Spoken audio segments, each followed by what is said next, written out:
श्रीकण्ठार्पितपत्रगण्डयुगलां सिंहासनाध्यासिनीं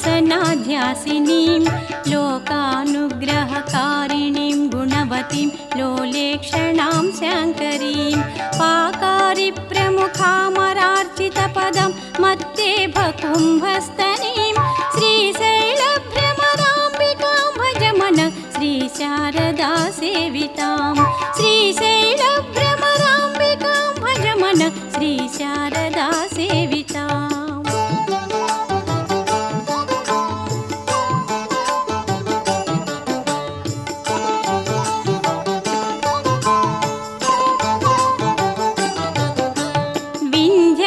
विन्ध्याद्रीन्द्रगृहान्तरे निवसितां वेदान्तवेद्यां निधिं